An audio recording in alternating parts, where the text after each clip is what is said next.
Merci pour notre confiance et pour fidélité au Bopé Sarah. Émission n'a pas de complexe à moins de 360 degrés. Et merci à Emmanuel Touji, l'homme idéal, les cordons. Émission n'a pas de complexe, n'est Lelo. Tozabongona, Mwanamboka, le président du mouvement des défenseurs de la souveraineté du Congo. Bongo Nalobi, Mbote Mwanamboka. Mbote ndeko journaliste en fait na sepeli mingi ko partager plateau nayo. Nazali président national et un mouvement des défenseurs de la souveraineté du Congo au Nazako Kamba.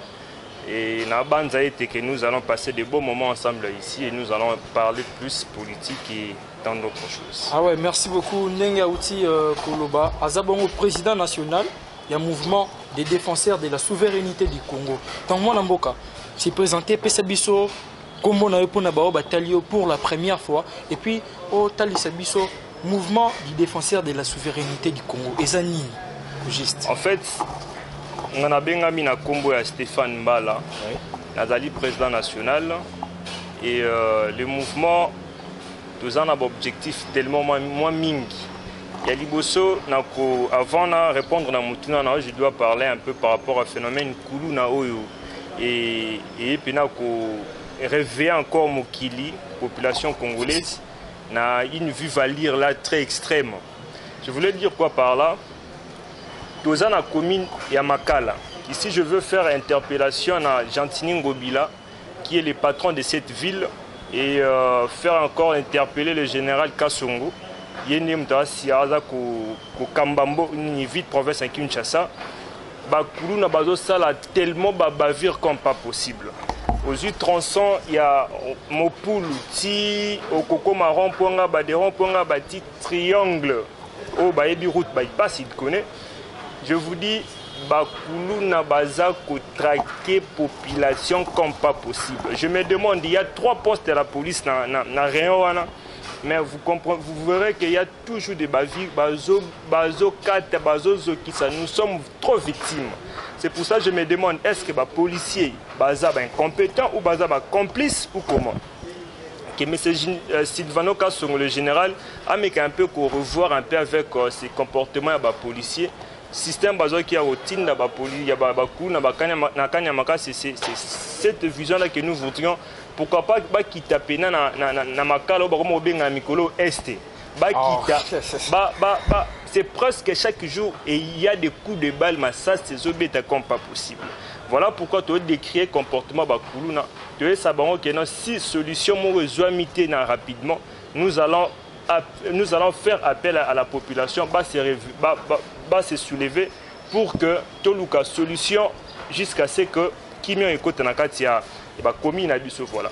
Maintenant, bon, quand je parle de soulèvement, je ne parle pas à inciter ni une population congolaise, mais je parle de soulèvement en tant que prendre responsabilité tant que gêne et puis qu'on mettre fin avec cette situation. Oui, Nengue président Aouti Koloba, ville ya Kinshasa, Ezana Mabokoya, le gouverneur Gentilimba Kangobila, et puis le général Sylvano Kassongo. Bangonde, Bozana, Moussala Makasi.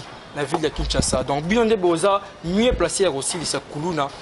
Maman, Baroma Robi, Marokale, Bango, Boké Miyi, Bibayi, Bikote, Massa, c'est tout bête na Makala, les présidents lobby, et ça vraiment bien été pour le Kumu Yamboka.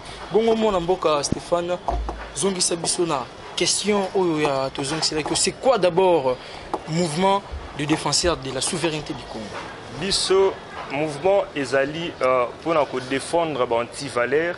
Voilà pourquoi on a cette dénomination on a vu au défense, au mot défense et au mot souveraineté. Tomi comme ici défenseur pour défendre l'intérêt de la population congolaise, pour défendre notre souveraineté.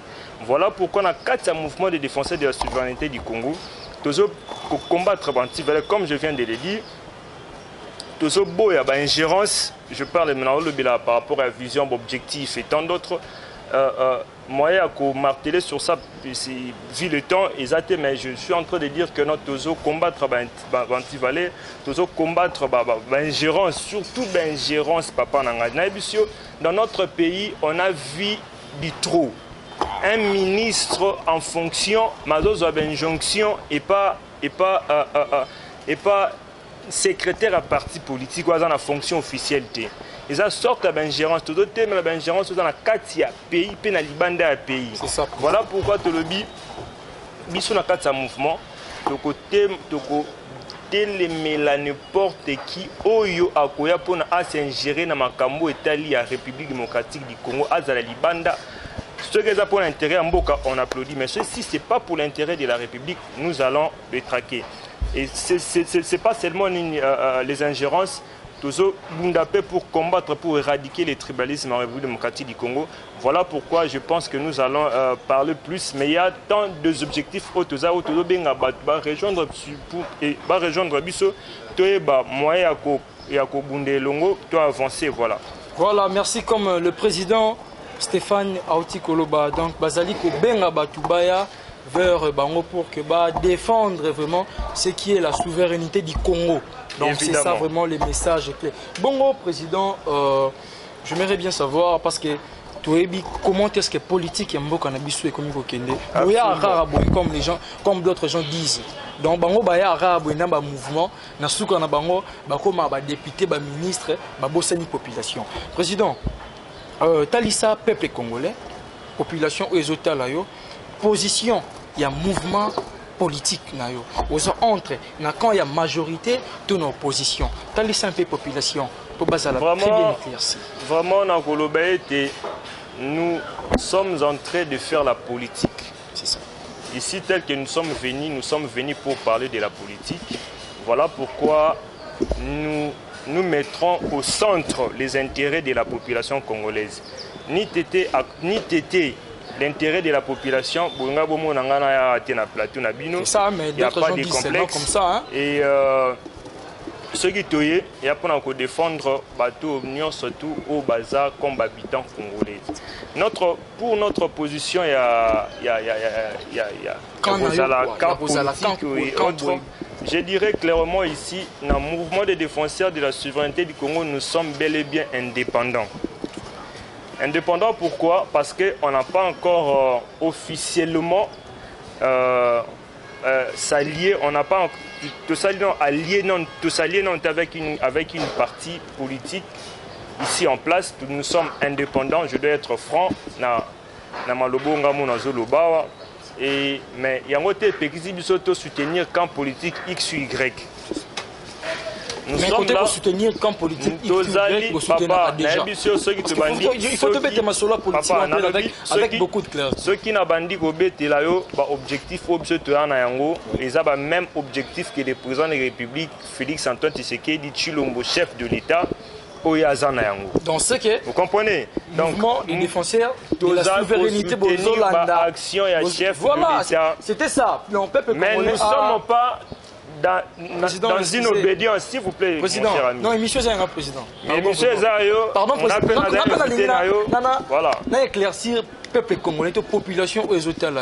Donc, mouvement des défenseurs de la souveraineté du Congo, ils ont emboîté pas, il y a chef de l'État. Voilà ce qui est clair. Maintenant, Moutaye, pour kobongisa mboka azana souci ya kobongisa et que biso tozana pona ko défendre défendre intérêt à population congolaise, entre autres ko défendre bien cause ya population. C'est ça même l'objectif du président de la République.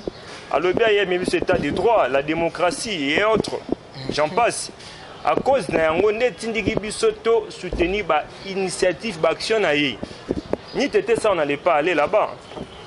Mais le jour où il n'y a pas dérouté, tu as appelé contre lui. Président, il y a Moukié Kaka, tu es peigné Moukié. Parce que Boya Arara Boya, lobby ministre, député, DG, quelque part. Zala clair, monsieur le président. Nani Nazana Simana. Parce que vous êtes vraiment jeune. Nani Nazana Simana. Il y a liboso dans Zambie, la population congolaise. On dit Bana Simana Biso. Bangonde bao bazotia biso maboko toki liboso. Ezatana mutu moko te akoloba ke non, moi je suis derrière bango, c'est moi qui est non. Et la population congolaise wana nde mutu apesi biso confiance, c'est pour ça nous nous battons pour na à se retrouver pe na place où ezali pombo etambola.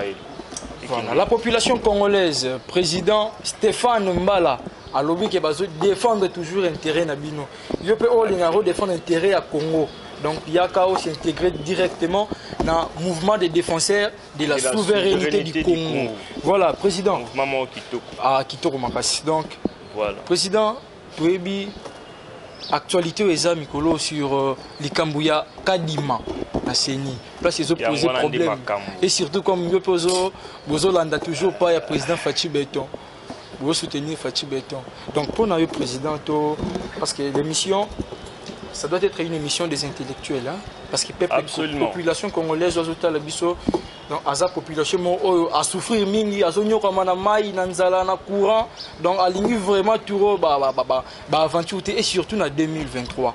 Donc nomination oyo tomoni côté au camp Dodo Kamba, côté au camp Chole, parce qu'on doit être clair.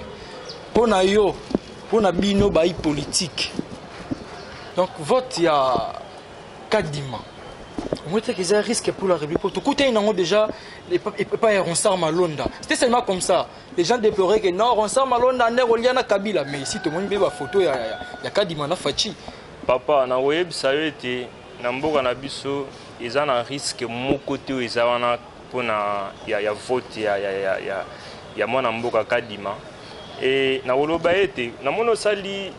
Parallélisme, mais il faut ça la technique, l'étage technique rapidement. Ronsard Malonda, toyebi na mboka na biso awa toleki na 3 législatifs o eleki na mboka na biso awa. Toyebi comment ba animateur a seni balaki voter. On sait le pourquoi, on sait comment il était voté. To mona ba président a seni na mboka oyo. Le président a seni mais en coulisses, membre parti politique. Et puis, tant à Lungwe, à commission un peu visible. Donc, Namboka Otomona. Ronsard Malonda. Pour se souvenir que Ronsard Malonda, Azalaki candidat Moko, Azalaki pion à majorité, il y a FCC. Mais quand Ronsard Malonda, Moko, on a le président Félix Tshisekedi. Ronsard Malonda, très beau président Félix Tshisekedi. Ronsard Malonda, Azalaki rapporteur à Seni. Lorsque Bakena cour constitutionnel, il a fallu Ronsard Malonda à défendre les résultats au Yabango. Parce qu'il y a maîtrisé qui ont bien. On doit éclaircir dans la population congolaise quand même. Et ça coûte on a été mambozo le bawana. Ronsard Malonda Azaki pion il y a FCC. Tant on va voter sali ba tripoter maramna bango wana et tout consort Ronsard Malonda et Robima. Lobio aza issu na confession religieuse ya kimbangiste. Bata kimbangiste ba wanga na e babi biso mambona to e biango te. Aza mutu na biso te. Osanga point c'est place ba doute bandande yangwana. Pe baye balingi ba interner Ronsard Malonda c'était par force. Tu es bi processus ndenge elekaki. Mais comment fait-il na mboka na biso 5 ba tate episcopo bozongela musana bino oya sacerdoce de salle.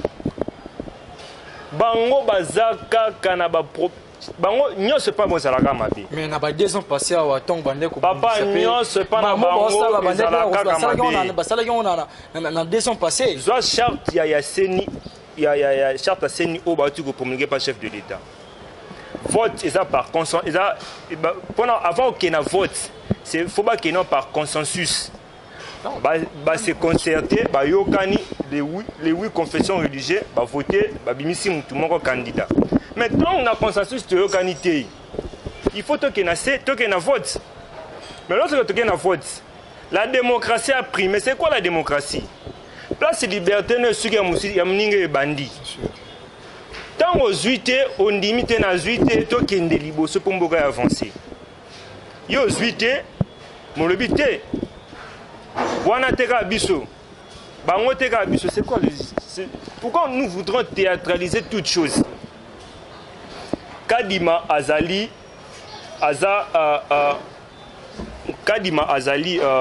choix. Il y a démocratie. Voilà pourquoi pour les l'Assemblée nationale n'a départagé bango. Parce que comme ce qu'on a prérogatif na pouvoir na. Et on a président Mbosso. Azala mature. Aeba kana tozana na carte de démocratie. Oyazui. Les 6 confesseurs religieux ont voté pour Kamese Kadima. balé qui ça y est, tout on a besoin d'élection 2023. Ceux qui vont balingi élection, t'es bien bisabiso. Pourtant, comme une élection, non, pour préparer des dialogues. Pour préparer des dialogues. Non, parce que. Pour message, il y a un mboka au balandaka vraiment politique, au balandela mboka na biso. Et belé ba typique là. Car la nomination, il y a les révérends pasteurs de Dokamba, pas Sonic Afuta, Chimie, Talumwe, pas de Dokamba. Donc, Maramoune, Kendele, processus n'a pas début de Jézamabe. Il y a des peuples qui ont là jusqu'où étant que défoncé la souveraineté. Parce qu'à tout moment, on a vu tous les larakaka.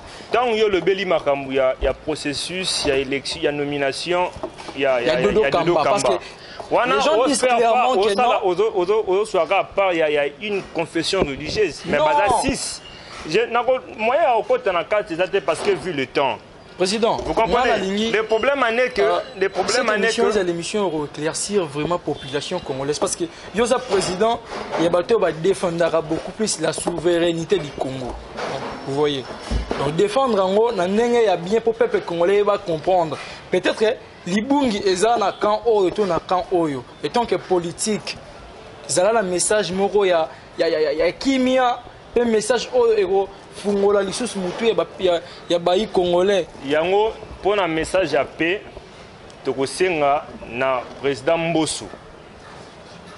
Tokosenga na président Mbosso a bazala na maturité, yeba kena tozana kati ya démocratie, nous voudrons que la paix règne. Nandimite que non, ceux qui, président Mbosso a départagé la confession religieuse, Oyo, Bazokoka, qu'on compromitté, nandimite que non, il y aura le feu dans ces pays. Tozana kati ya démocratie, Oyo azuité, Mboka est avancé, au lieu de qu'il n'y a pas de gueule inutilement. Et voilà. Et tout ce que le peuple congolais, vous avez la mature, ceux qui ont besoin d'élection, Totika, Mboka, ba intériné, nani, mais c'est Kadima, Tokende. Au lieu, il y a Robanda Luka, Babit, et bien non, la Mouka, elle faille. Ah, même Bakozalaka,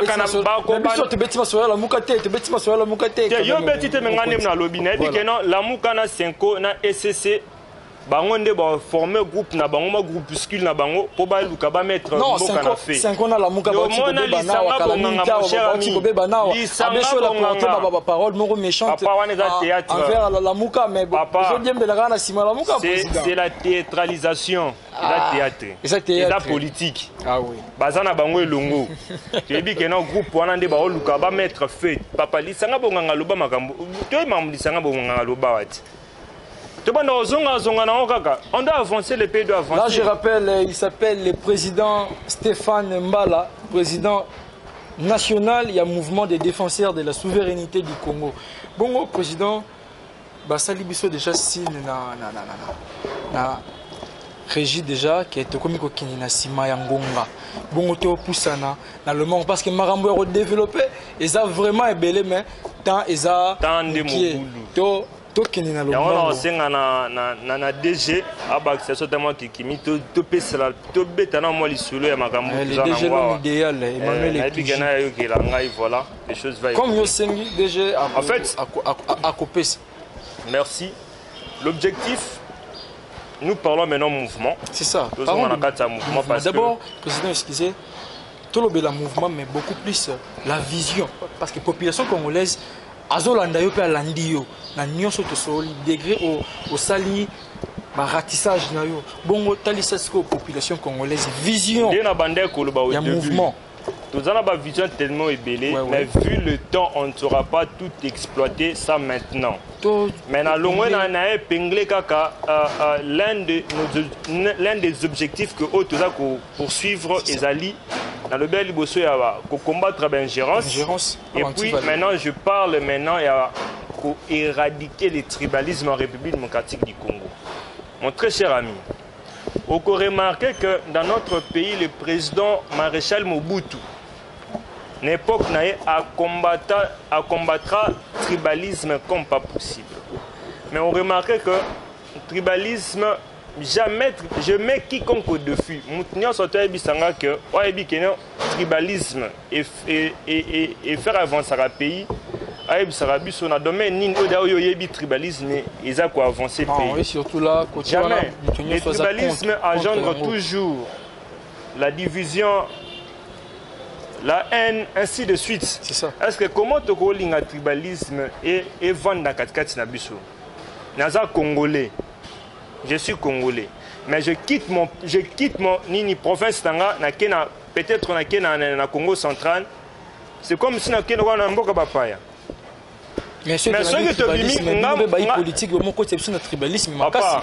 En fait, ça faut être politique. Il y a on a besoin de tribalisme lungo. Tu éradiquer le tribalisme. Pour éradiquer le tribalisme, qu'est-ce que nous devrons faire? C'est ça.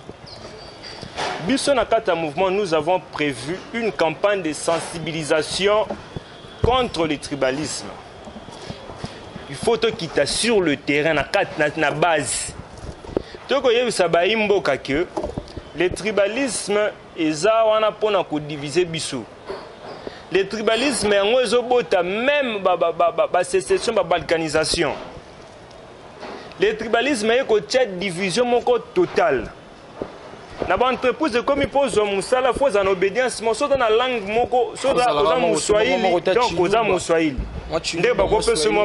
privilège. On te reconnaît par le nom. Ah, on a dit, il est Moulouba, non, ici c'est moi le Swahili. Vous comprenez? C'est ce que nous voudrions maintenant aller au fin fond. C'est ça. Le président de la République, la présidence, il y a une commission sur ça.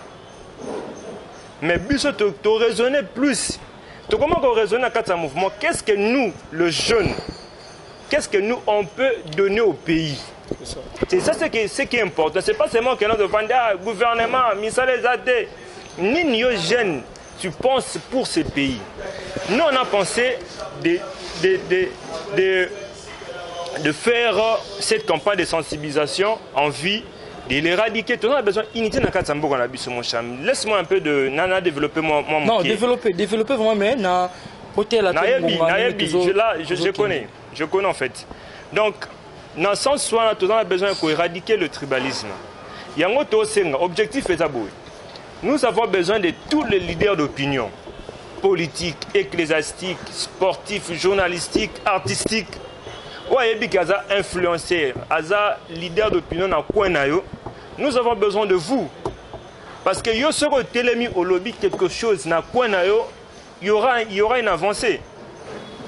Il y a besoin de bazali leader d'opinion rejoindre Bisso. Tous travailler longo. C'est ça notre souci. Non seulement les leaders d'opinion, on est intéressé pour éradiquer le tribalisme. On est intéressé à l'ingimbo, on a besoin d'unité zonga. Na lungwe, na mbujima, na lobi, na ke, na bandundu, na zaka et pananga. Na ke na Congo Brazzaville, na ke na Rwanda. Je suis toujours dans le pays. Pourquoi c'est divisé? Yango to le biete, yom to landangai. Vous tous, bino banso bolanda biso na moma oyo. To sengi na bino ba diaspora, ba population congolaise. Bazo problème beau contacter. Je vais passer mon numéro. Phénomène combattant. Je vais passer mon numéro. On n'a pas tout ce temps-là, mon cher ami. Notre souci est que nous ramener unité na Katsamboka na biso. Mon cher ami. Je vais passer mon numéro rapidement. On a besoin de vous, vous le politicien, vous le journaliste, Ndebozawa, pasteur, tout. En tout cas, nous avons besoin de vous. On avait déjà contacté pas mal de politiciens. On avait déjà, Tobandé, déjà Nina, président Franck Diong, MLP, je les salue en passant. Et puis Gérard Elengapé, les grands journalistes. Et nous comptons aussi à Komona, président Charles Mboutambuto, Azali, Excellence, ministre provincial de l'éducation. Ok, à ville province à Kinshasa. Je pense que Naval Naepé sera accordé une audience. Nous allons aller le voir pour le bilan à propos de la tribalisme. Voilà pourquoi Tosengi Nabino, Bo, Ya 4-4 Nabiso, na 4 mouvement de défenseurs de la souveraineté du Congo. Nous avons besoin de vous. Ne résistez pas, s'il vous plaît, mes chers frères compatriotes. Nous avons besoin de vous. Venez nous rejoindre Je passe mon numéro, plus 243 81 88 88 840. Je répète, plus 243 81 88 88 840. Appelez-nous et puis on va vous donner plus de précisions par rapport à la campagne que nous avons lancée pour bientôt. Ni tété ma Covid, on a déjà lancé ça dans l'école, dans l'église, parce que tout ça, il faut quitter dans l'institution presque partout. Campagne est sur le plan national. C'est ça. On a besoin de même si campagne on a ma coquille pénèse vraiment. Ma coquille est mais c'est ça qui est notre objectif. S'il vous plaît, on a besoin de vous pour tout sangisa maïeli, tout sangisa moyen, tout sangisa matériel, tout sangisa tout pour nous pour avancer s'il vous plaît. Dans notre slogan, je suis Muluba, je suis Mungala, je suis Muswahili, je suis Mukongo. Bisoban Sotoza Ekolo Moko. En tout cas, to sangana poto combattre les tribalismes to longolango katikati tabiso. J'ai dit non au tribalisme et j'ai dit oui à l'unité nationale. Il faut que misango langage moko quotidienne à chaque fois to lobela ko boya tribalisme kolinga unité yom tolingi unité, contactez-nous par le numéro que je viens de donner et puis nous allons voir prochainement comment les choses vont évoluer. J'ai dit non au tribalisme et j'ai dit oui à l'unité nationale, comme dit le président Stéphane Mbala, le président national du mouvement de défenseurs de la souveraineté du Congo. En tout cas, président, nous sommes très ravis de vous recevoir, de passer, je dirais, un très beau moment avec vous. Moment où au Talissi, peuple congolais, intérêt d'abord, il y a mouvement politique, et puis tu baisses ma solo, il y a élection, côté à Papa Nabiso Kadima. Merci beaucoup pour votre disponibilité. C'est à moi de vous remercier. Je pense que si le moment viendra, si vous nous invitez encore dans votre plateau, nous allons venir encore débattre. Et voilà pourquoi ne cessez pas de nous appeler. Et on a besoin vraiment plus de votre soutien, surtout pas des complexes à mode 360 degrés. Voilà. Vraiment, mes chers amis, nous avons besoin de vous.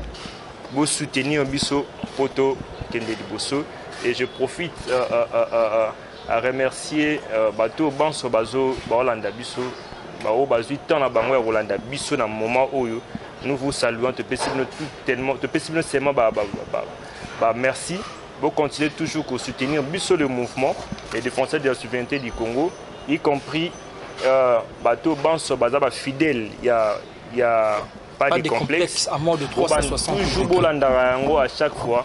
Les Andés ont formé Bino à chaque informer Bino à chaque moment où vous en avez besoin d'informations.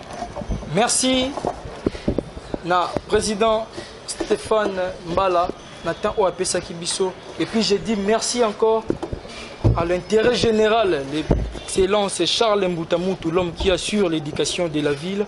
Papa, Yosa Papa Bajen, Oyambaka, que Bajeno Balinga Kokende, Liboso. Le président national, il y a un mouvement de défenseurs de la souveraineté du Congo, n'a pas de complexe. Bon, vous allez laisser un jour, toi, m'appelle l'excellence Charles Mbutamutu, na plateau n'a pas pas de complexe pour te bête ma solo ya intérêt général. Bateau, bazu, banana, lettre, na biso audience, va répondre à biso. Tu en as besoin à bino. Là, je dis merci.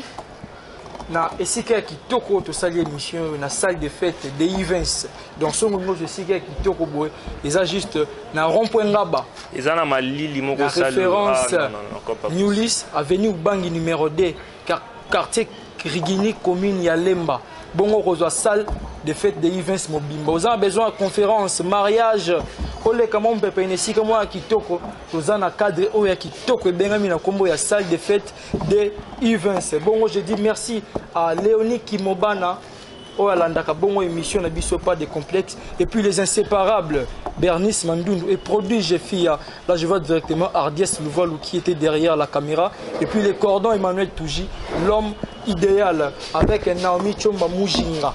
Et puis j'en profite la docteur Moubiala. C'est ça. J'en profite de l'occasion. Tous les membres du mouvement, je vous salue. souhaiter aussi joyeux anniversaire à mon vieux Jésus Kadio Diaye Soukaka depuis la France.